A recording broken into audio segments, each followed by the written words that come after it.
السلام علیکم، آپ دیکھ رہے ہیں ویژن پوائنٹ، میں ہوں سارا خان۔ ناظرین، اس وقت آپ کو ایک سیاسی کشمکش تو آپ کو جو ہے ایوانوں کے اندر، وفاق کے اندر، صوبائی حکومتوں کے اندر نظر آ ہی رہی ہے، مگر جو اس وقت تشویش کی بات ہے وہ یہ ہے کہ ہم نے دیکھا خیبر پختونخوا کی بات ہو، بلوچستان کی بات ہو اور اب آزاد کشمیر کی بات ہو، آپ کو ایک انریسٹ نظر آتا ہے، آپ کو ایک کہیں دہشت گردی نظر آتی ہے، کہیں پر آپ کو کچھ وائلنٹ سٹرگل ہوتی ہوئی نظر آ رہی ہے۔ اور اس میں آپ یہ بھی دیکھیں کہ سب سے امپورٹنٹ ترین ایلیمنٹ یہ ہے کہ یہ جو تمام آپ کو شورش یا خلفشار والی جہاں بھی تحریکیں نظر آ رہی ہیں، اس کے پیچھے تانے بانے، فنڈنگ، نیریٹو، پروپیگنڈا، وارفیئر، ان تمام ڈاٹس کو آپ کنیکٹ کریں تو آپ کو پاکستان کے ازلی دشمن بھارت کی جانب اشارہ آپ کو نظر آتا ہے، واضح آپ کو ثبوت اس کے مل جاتے ہیں۔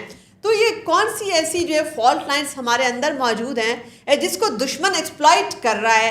دشمن کو یہ موقع ہم دے کیوں رہے ہیں؟ اس سے پہلے ہم ان چیزوں کو ریزالو کیوں نہیں کر لیتے؟ یہ دشمن جو پاکستان کے پر گھات لگا کر بیٹھا ہوا ہے، اس کی پراکسیز کو ہم نے کیسے آئیڈینٹیفائی کرنا ہے، اس کو شکست کیسے دینی ہے؟ تمام چیزوں کے اوپر ایک ہالسٹک قسم کا انالیسس لیتے ہیں۔ ہمارے ساتھ موجود ہیں، کالمسٹ ہیں، اینالسٹ ہیں، بہت اچھے ادیب ہیں، تجزیہ نگار ہیں، محمد اکبر نیازی صاحب۔ السلام علیکم۔ جی وعلیکم السلام۔ اکبر صاحب، thank you so much for coming. اس وقت آپ یہ دیکھتے ہیں کہ پاکستان کے اندر آپ میپ اگر سامنے رکھیں تو آپ کو آزاد کشمیر کے اندر بھی، خیبر پختونخوا کے اندر بھی، بلوچستان کے اندر بھی آپ کو انریسٹ نظر آتا ہے، اور پھر جو دو صوبے بچ جاتے ہیں، پنجاب اور سندھ، وہ آپس میں لڑنا شروع ہو گئے ہیں۔ یہ اس قسم کی جو پولیٹیکل ٹینشن، پولیٹیکل ٹرموائل ہے، آپ کو یہ پروڈکٹیو نظر آ رہا ہے یا آپ کو لگتا ہے کہ یہ جو ہے یہ پاکستان کے لیے کوئی فیوریبل سچویشن نہیں ہے؟ نہیں، یہ ایک بہت سنجیدہ معاملہ ہے سارا۔ دیکھیں، آپ اگر اس تناظر میں پیچھے جائیں نا 1971 میں، تو وہاں پہ بھی اسی طرح کے ہی مسائل اٹھے تھے، جس کے رزلٹ میں ہمیں بنگلہ دیش اور وہ سقوط ڈھاکہ کا جو ہے سلسلہ دیکھنا پڑا تھا، اور اس وقت بھی اسی طرح کی ہی سچویشن پیدا ہوئی تھی جو آج انریسٹ آپ کو نظر آ رہا ہے۔ یہ بہت سنجیدہ معاملہ ہے کہ کشمیر میں آپ کو بے چینی نظر آ رہی ہے، گلگت بلتستان میں نظر آ رہی ہے، کے پی میں نظر آ رہی ہے، بلوچستان میں نظر آ رہی ہے۔ تو یہ بے چینی ایک نارمل سطح کی نہیں ہے، ٹھیک ہے، اس کے پیچھے بہت سارے محرکات ہیں اور اس کے تحت یہ سارا کچھ ہو رہا ہے، ٹھیک ہے۔ اب مسئلہ یہ ہے کہ اب ہمیں کچھ چیزیں اندرونی سطح پر ہیں جو ڈسٹربنگ ہیں، اور کچھ ہیں جو بیرونی سطح پر ڈسٹربنگ ہے۔ پاکستان کو اس وقت بیک وقت اندرونی عدم استحکام کا بھی سامنا ہے، پولیٹیکل ہمارا عدم استحکام چل رہا ہے، اس کے ساتھ ساتھ بیرونی ہمارے لیے جو چیلنجز ہیں وہ اپنی جگہ پر ہیں، سفارتکاری کی سطح پر بھی ہمارے مسائل چل رہے ہیں، اور یہ ساری سچویشن مل کے پاکستان کو اس وقت ایک بحران کا سامنا کرنا پڑ رہا ہے، جس میں سفارتکاری میں بھی چیلنجز ہمیں ہیں؟ جی بالکل ہے۔ اچھا، سفارتکاری والے چیپٹر پہ بھی پھر آتے ہیں۔ اچھا، میں آپ کو بتاتا ہوں نا، دیکھیے چھوٹی سی بات ہے کہ اس وقت پاکستان اور چائنا کے تعلقات ہیں۔ پاکستان نے ابھی ریسنٹلی امریکہ کے ساتھ جو ہمارے وزیر اعظم اور چیف کی ملاقات ہوئی، وہ بھی سامنے، اور ایک بڑا اس کا امپیکٹ کریٹ ہوا ہے۔ تو اسی طریقے سے ہمیں مشرق وسطیٰ کو بھی بیچ میں معاملات ہیں، وہاں پہ کلیشز بن رہے ہیں۔ اب چین کے ساتھ انٹرسٹ میں، پھر واشنگٹن کے ساتھ تعلقات میں، اور پھر مشرق وسطیٰ ایران کا جو معاملہ ہے اور غزہ کا معاملہ ہے، اور یہ ساری چیزیں اگر ملا کے ہم چلتے ہیں تو اس وقت بڑی کمپلیکیٹڈ صورتحال اچھا، یہ ویسے ایک ٹائٹ روپ تو ہے، مگر اس میں اگر آپ اپرچونٹی دیکھیں تو آپ کو کیا یہ نظر نہیں آتی کہ آپ دیکھیں جب وار آن ٹیرر تھا اس وقت بھی، اس ڈیکیڈ میں بھی پاکستان نے چائنا کے ساتھ بھی اپنے تعلقات رکھے، اور یو ایس کے تو ہم اتنے کلوزسٹ نان نیٹو الائے تھے، لیکن چائنا، اس کو پتہ ہے کہ جیو پولیٹیکل ریالٹی اس خطے کی کیا ہے۔ اس کا جو ویکیوم یو ایس کے جانے کے بعد ہوا ہے وہ چائنا اس کو دیکھ رہا ہے۔ تو کیا آپ کو لگا، اور پھر آپ ایک اور فیکٹر، ایران فیکٹر جو آپ نے اٹھایا، آپ دیکھیں ایران سعودی عربیہ پاکستان کے معاہدے کا خیر مقدم کر رہا ہے، تو آپ کے ڈائنامکس آپ کو ڈفرینٹ اور بڑے وہ پروڈکٹیو نہیں پاکستان کے لیے نظر آ رہے؟ اچھی بات ہے، دیکھیے ہونے چاہیے۔ دیکھیے یہ کامیابی آپ کی سفارتکاری کی تبھی ہوتی ہے جب ان سارے معاملات کو آپ سنبھل کے چلتے ہیں، اور اس کو بہت دانش کے ساتھ لے کے چلنے کی ضرورت ہے، ٹھیک ہے۔ ایک ہم انالائز کرتے ہیں چیزوں کو، اور ہمارا مقصد یہ ہوتا ہے کہ ان چیزوں کو اگر کوئی ویک پوائنٹ ہے تو اس کو اشارہ کر دینا کہ اس کے اوپر کام کرنا چاہیے، ٹھیک ہے۔ بہت اچھے طریقے سے لے کے چلا ہے پاکستان، میں اس چیز کو بالکل باشکاف الفاظ میں تسلیم کر رہا ہوں، لیکن مسائل یہ ہیں کہ یہ جو بیرونی ہماری جو بڑی طاقتیں ہوتی ہیں یہ اپنے مقاصد کے لیے استعمال بھی کرتی ہیں. ایسا نہیں ہوتا کہ صرف سفارتکاری سارا کچھ ہے, اور وہ ان کے اپنے پروپیگنڈے بھی ایجنڈے بھی تو ہوتے ہیں نا. آپ دیکھیں کہ دہشت گردی پاکستان میں جو ہے وہ ایک ایجنڈا نہیں ہے. پاکستان کے اندر ان کو کیا ایسی حکومت نہیں درکار کہ جو مکمل طور پر ان کے زیر اثر ہو اور ان کی مرضی سے چلے, اور یہ ساری چیزیں کیا سامنے نہیں ہیں, اور کیا اس پہ کام کبھی نہیں ہوا. ٹھیک ہے, یہ بھی ہمیں مد نظر رکھنا چاہیے کہ ہمیں استعمال بھی کر لیا جاتا ہے, اور بھی بہت ساری چیزیں ہیں, تو ان ساری چیزوں کو مد نظر لے کے چلنا. اکبر صاحب, کیا آپ کو ایسا نہیں لگتا ہے کہ دنیا بھر کے اندر آپ دیکھیں اس وقت آپ کو جو ہے وہ مڈل ایسٹ کے اندر تو خاص طور پر بڑا ٹرموائل نظر آتا ہے, اور پھر دنیا اس وقت ایک جس فلکچویٹنگ سٹیج کے اوپر ہے, ہر ریاست کو اگر اپنے انٹرسٹ کے اکارڈنگ چلنا نہ آیا تو کوئی اور طاقت کچل دے گی اس کو. چونکہ آپ دیکھیں آپ کو آرڈر تو نظر ہی نہیں آ رہا. اب جو غزہ کے بعد آپ کو کیا کوئی ورلڈ آرڈر, کوئی اقوام متحدہ کوئی چیز نظر آ رہی ہے؟ ایسے میں اپنے ریاستی مفادات کو اور اپنی ریاست کی سلامتی کو بچانا, کیا یہ ہمارا نمبر 1 گول نہیں ہونا چاہیے؟ بہت اچھی بات آپ نے کہی ہے, اور بالکل گول ہونا چاہیے, اور اس پہ کام کرنے کی ضرورت ہے, اور ہمارے ارباب اختیار یقیناً اس پہ کام کر سکتے ہیں. دیکھیں جہاں تک کشمیر کی اب آپ سچویشن دیکھیں, بلوچستان کی, اور یہ اب اس میں بھی بہت سارے حقائق ہیں جو ہمیں دیکھنے کی ضرورت ہے. اب وہ جو عوامی ایکشن کمیٹی کا جو حالیہ احتجاج سامنے آیا ہے, یہ لاسٹ ایئر بھی اس طرح کا ایک احتجاج ہوا تھا, اور ہماری حکومت کو آخر میں اربوں روپے لگا کے ان کے لیے اسپیشل فنڈ کر کے تو اس کو وہ کرنا پڑا تھا, ایڈجسٹ کرنا پڑا تھا اس معاملے کو. ابھی بھی جو ان کے اعتراضات ہیں وہ اب اعتراضات دیکھیں, ان کا ایک اعتراض یہ ہے کہ جی مہنگائی زیادہ ہے, بجلی کم کی جائے, آٹا گندم کا کم کیا جائے, جو وہاں پہ اشرافیہ بنی ہوئی ہے اس کی مراعات کو کم کیا جائے. یہ پورے پاکستان کے مسئلے ہیں جی کشمیر کی جو ہے, ٹھیک ہے, ایک بڑا اہم ان معاملات پہ تو چلو حکومت بات کر بھی لے گی, لیکن ایک بہت اہم ہے, وہ ہے کہ مہاجروں کی جو وہ 12 سے 16 نشستوں کا معاملہ ہے. اب اس کا بیک گراؤنڈ یہ کہ 1947 سے یہ معاملہ شروع ہوا, جب کشمیری مہاجر یہاں پہ آنا شروع ہوئے تو ان کا مرکزی نظام میں عمل دخل رہنے کے لیے اس وقت یہ سیٹیں کریٹ کی گئی تھیں. بعد میں یہ ہوا کہ جو اب پورے پاکستان میں کشمیری مختلف علاقوں میں رہائش پذیر ہیں, اب وہ نشستیں ان لوگوں کے لیے, اس کا نقصان کیا ہوتا ہے اس کے کہ جو لوگ کشمیر کے اندر موجود ہیں ان کا تو کوئی نہ ان کا کوئی ووٹ اس کو دیا جاتا ہے, نہ وہ ووٹ دے سکتے ہیں, وہ باہری بار سے وہ نشستیں کریٹ ہو جاتی ہیں, اور وہ اس کی بنیاد پر وہاں پہ کشمیر میں حکومت بن جاتی ہے. وہ حکومت بنتی ہے تو جس کے رزلٹ میں پاکستان یعنی اسلام آباد اور اس کا بھی آپس میں گٹھ جوڑ ہوتا ہے. اب ان کا یہ کہنا ہے کہ دیکھیں آپ جب اس طرح کی حکومت کریٹ کرتے ہیں تو اس کا کشمیر جو آزاد کشمیر ہے اس کے لوگوں کا تو اس میں کوئی عمل دخل نہیں ہوتا ہے, لیکن وہ ایک نشستیں بن جاتی ہیں. جو آپ دیکھیں نا, اب فار ایگزامپل عوامی ایکشن کمیٹی جو ہے وہ بڑا اس کا اسٹرنجنٹ کشمیری نیشنلزم کی بات کر رہی ہے, اپنے آپ کو پروجیکٹ بھی وہ ایز کشمیری نیشنلسٹ کر رہے ہیں. اگر وہ کشمیری نیشنلسٹ واقعی میں ہیں تو وہ باقی جو کشمیری ہیں, جو مہاجرین ہیں, جو قابض بھارتی فوجوں نے جن کو بے دخل کیا تھا, ان کی سیاسی شناخت اگر ان کو دی جا رہی ہے, چونکہ ایک جانب نریندر مودی نے تو مقبوضہ کشمیر میں سیاسی شناخت چھین لی نا کشمیریوں سے.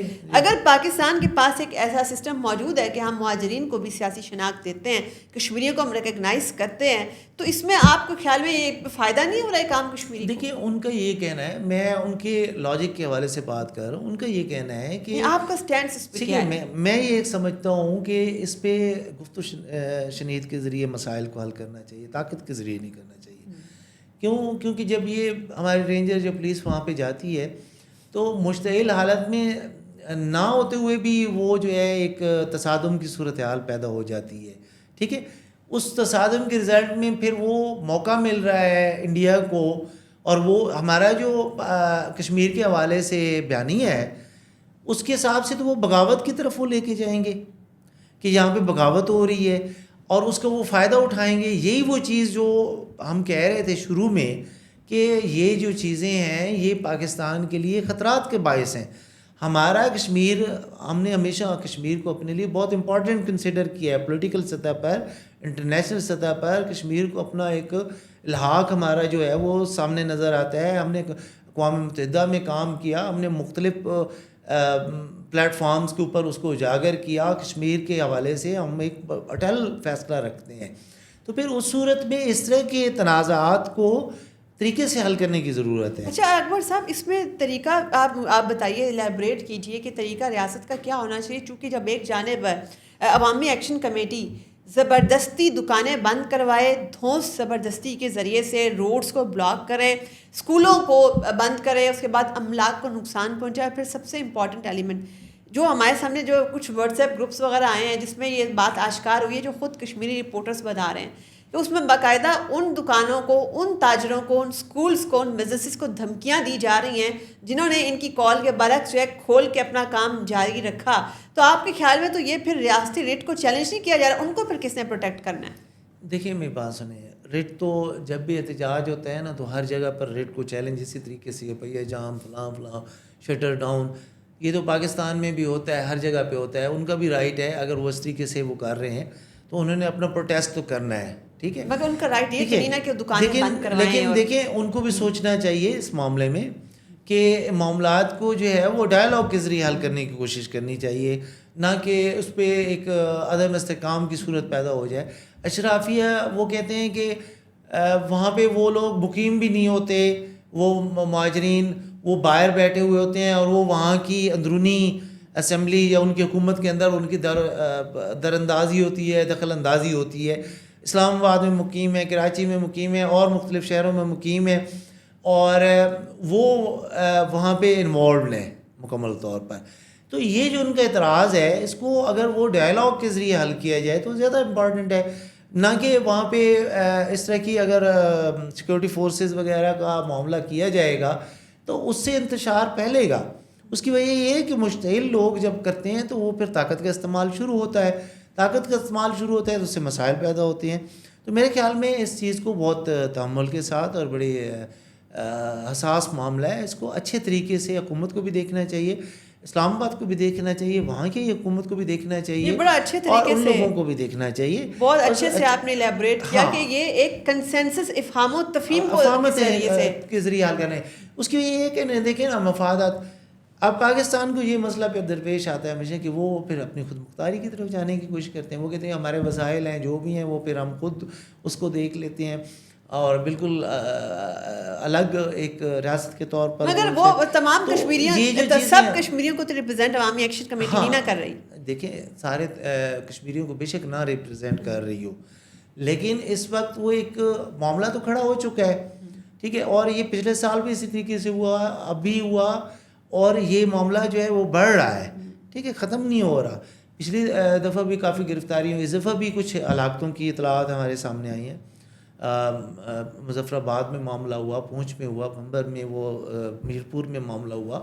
اس طرح کے کافی واقعات میں آپ کو گنوا سکتا ہوں. یہ بھی تو دیکھیں نا، وہ جو 3 کانسٹیبل شہید کیے ہیں عوامی ایکشن کمیٹی نے ڈائریکٹ فائرنگ کر کے، اور تقریباً 170 کراس فائرنگ ہوئی ہے. اچھا 170 سے زائد پولیس والے اس وقت زخمی حالت میں ہسپتالوں میں زیر علاج ہیں. ان کی فیملیز کو کیا بتایا جائے کہ کیا بھارتی فوج نے ان پہ گولی چلائی ہے؟ دیکھیں بات یہ ہے نا کہ اپنے ہی لوگ ہیں. اگر پولیس والے کھڑے ہیں تو وہ بھی تو کشمیر کی پولیس ہے، حکومت بھی ظاہر ہے، پولیس حکومت بھی تو کشمیر کے لوگوں کی، اور جن کی مراد کی باتیں کریں وہ بھی کشمیری ہیں، وہ بھی کشمیری ہیں. لیکن بہرحال اس میں چیک اینڈ بیلنس کی ضرورت موجود ہے، اور اس پہ اسلام آباد کی جو ہے ہمارے مطلب مین مرکزی حکومت، اس کو بھی سوچنا چاہیے، اور اس کو افہام و تفہیم کے ذریعے، تحمل کے ذریعے حل کرنے کی ضرورت ہے. طاقت کے استعمال سے یہ مسئلہ حل نہیں ہوگا بلکہ اور ابھرے گا. اچھا اکبر صاحب، ایک اور چیز بھی، چونکہ ہم اس وقت ایک ہولسٹک ڈسکشن کر رہے ہیں، ہم نے عوامی ایکشن کمیٹی کے ساتھ ساتھ ہمیں یہ بھی دیکھنا ہوگا کہ باقی ملک کے اندر بھی آپ کو ایک پیٹرن نظر آ رہا ہے. روزانہ ہم یہ خبر دیکھتے ہیں 2 جوان ایف سی کے شہید ہو گئے، 3 پولیس اہلکار پشاور کے اندر دھماکہ ہو گیا شہید ہو گئے، یا پھر جو ہے ہمارے فوجی افسران بھی شہید ہو رہے ہیں، سویلین کیجولٹیز ہو رہی ہیں. کیا آپ کو لگتا نہیں کہ بحیثیت قوم ان تمام خبریں جو دہشت گردی کے واقعات بڑھتے ہوئے ہم ڈی سینسٹائز ہوتے جا رہے ہیں؟ لگتا ہے کہ اب ہمیں فرق ہی نہیں پڑتا. نہیں ایسا تو نہیں ہے کہ مطلب عوام ہمارے ساتھ ہی جڑے ہوئے واقعات ہیں. ہماری سیکیورٹی فورسز اس پہ بہت کام کریں, کے پی میں بہت کام ہو رہا ہے, بلوچستان میں بھی ہمیں نظر آتا ہے ان کا بہت کام. لیکن کچھ ایریاز ایسے ہیں بلوچستان کے خاص طور پر اور کے پی کے کہ جہاں پہ وہ صحرا ہے یا بہت زیادہ پہاڑ ہے, تو وہاں پہ مشکلات کا بھی سامنا ہوتا ہے. اور وہ ظاہر ہے اس طرح کی جو فتنے ہیں, خاص طور پر جو بیرونی امداد کے تحت جو جیسے بی ایل اے ہو گیا, بی ایل ایف ہو گیا, بی آر جی ہو گیا, فتنۃ الہندوستان, ہاں یہ فتنۃ الہندوستان کے اس وہ فائدہ اٹھا رہا ہے کچھ چیزوں کا. دراصل فائدہ کیا اٹھا رہا ہے, میں اب آپ کو ایک اور چیز بتاتا ہوں. دیکھیں بلوچستان کی جو پولیٹیکل صورتحال ہے نا وہ انتہائی بھیانک ہے. ٹھیک ہے, ہمارا جو بلوچستان کا سردار ہے, جو پولیٹیشین ہے, وہ ہر دفعہ ہماری مرکزی حکومت کی خوشامد کرتا ہے اور اپنی پوری اسمبلی بھیج دیتا ہے. ٹھیک ہے, اب وہ وہاں کے لوگوں کے لیے کام نہیں کرتا اور فنڈس بھی اس طریقے سے نہیں لگاتا. بلوچستان کے اندر ہر قسم کے وسائل ہیں, مالا مال ہے وہ. ٹھیک ہے, لاکھوں نوجوان وہاں پہ بے روزگار پھیر رہے ہیں. ٹھیک ہے, کوئی ان کے ساتھ جو ہے وہ جو پاکستان کے باقی شہریوں کو اور ان کا توازن آپ دیکھیں کیا وہ اسی طریقے سے ہے. اس میں وہاں کے سردار کا بھی قصور ہے, وہاں کے پولیٹیشین کا قصور ہے. آپ نے ان کو بنیادی ضروریات پہ, پھر وہ بہکاوے میں تو آتے ہیں اور بہکاوے کا وہ اس طرح یہ بھی سینسٹیو معاملہ ہے. پھر آپ ہر چیز کو سیکیورٹی کا معاملہ نہ بنائیں. آپ اپنی فال لائنز کو بھی ہم نے ایڈریس کرنا ہے, ہم نے اس کو بہتر بھی کرنا ہے. ہماری حکومت کو بھی سوچنا چاہیے, ان کے معاملات کو بہتر کرنے کی بھی کوشش کرنی چاہیے, ان کے اعتراضات کو بھی ٹھیک کرنا چاہیے. یہ نہیں ہے صرف کہ جی ہم نے حکومت بنانی ہے تو وہ اپنی پوری اسمبلی اٹھا کے آپ کی جھولی میں ڈال دیں اور آپ پھر بعد میں عوام کو چھوڑ دیں. اکبر صاحب اس میں سوال یہ ہے, جو جانے سے پہلے ایک کوئک ٹیک ہو جائے. چلو کہا جاتا ہے کہ بلوچستان کی اسمبلی ریپرزنٹیٹیو اسمبلی نہیں ہے, تو خیبر پختونخوا کی جو اسمبلی ہے وہ تو ایک ریپرزنٹیٹیو گورنمنٹ ہے, اور آپ دیکھیں کہ میجورٹی ووٹر بھی کے پی کے کا ان کی اسپریشن وہی ہے جو وہاں پہ حکومت بھی اس وقت بیٹھی ہوئی ہے. وہاں پر دہشت گردی کی جو ہے وہ فضا اس کے دیکھیں اس میں اور چیزیں بھی ہیں. اس میں فتنۃ الخوارج کا معاملہ جو ہے نا وہ زیادہ, اب افغانستان کا انخلا اور اس طرح کی سارے معاملات ہیں, یہ پٹیاں افغانستان کی سرزمین کا استعمال ہونا ہمارے خلاف, ہاں ہمارے خلاف استعمال ہونا. پھر وہ یہاں پہ اتنے زیادہ افغانستان کے پرانے لوگ موجود ہیں, ان کی پاکستان کے آئی ڈی کارڈز تک بنے ہوئے ہیں, اور وہ 3 پشتوں سے 4 پشتوں سے وہ یہاں پہ مقیم ہے اس وقت. ٹھیک ہے, تو وہ لوگ روٹس تو ہیں, ان روٹس کی وجہ سے وہ معاملات خراب ہوتے ہیں, اور وہ پھر ظاہر ہے ہمارے لیے دشمن تو موجود ہیں. پاکستان کے تھوڑے دشمن ہیں جو پاکستان کو ڈسٹیبلائز کرنے کے لیے, پاکستان کے اندر فتنہ پیدا کرنے کے لیے, پاکستان کے اندر انتشار پیدا کرنے کے لیے, پاکستان کی ترقی کے راہ میں رکاوٹ بننے کے لیے, اور پاکستان کے اندر ہر وقت اس طرح کی دہشت گردی اور یہ سارے معاملات چلا رہے ہیں.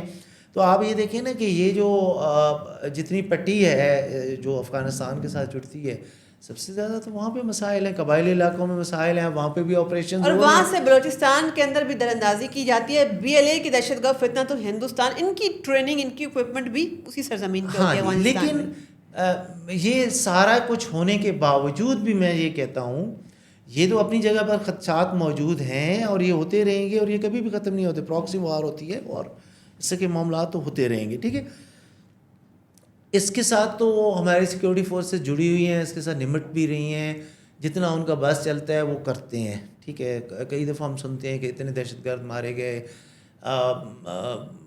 وہ مطلب ہے کہ سیکیورٹی کے تحت جو بھی وہ بہتر اقدامات وہ زیادہ بہتر سمجھتی ہیں ہماری سیکیورٹی فورسز وہ کرتی ہیں. ٹھیک ہے, لیکن اصل جو معاملہ ہے کہ جو ہر معاملہ جو ہے وہ سیکیورٹی کا معاملہ نہیں ہے. ان کے جو جینون مسائل ہیں بلوچستان کے, ان کے اوپر بھی غور کرنے کی ضرورت ہے. یہ آپ نے بڑا امپورٹنٹ نقطہ اٹھایا کہ اپنے کرنے کے کام ہمیں پہلے کرنے ہیں جی, تاکہ دشمن جو ہے اس خلا کا فائدہ نہ اٹھائے. اس کا فائدہ وہ ٹھیک ٹھاک اٹھا رہے ہیں. ٹھیک ہے, اب آپ یہ دیکھیں نا مسنگ پرسن کا کیس ہمارے سامنے ہے.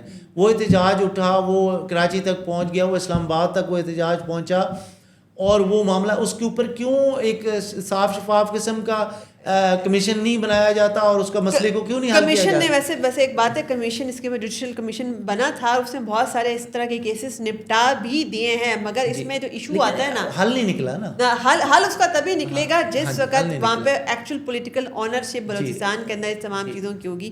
اکبر صاحب، آپ کے وقت کا، کمپریہنسو انالیسس کا اور فکر انگیز گفتگو کا بہت بہت شکریہ. اجازت دیجیے، اللہ حافظ.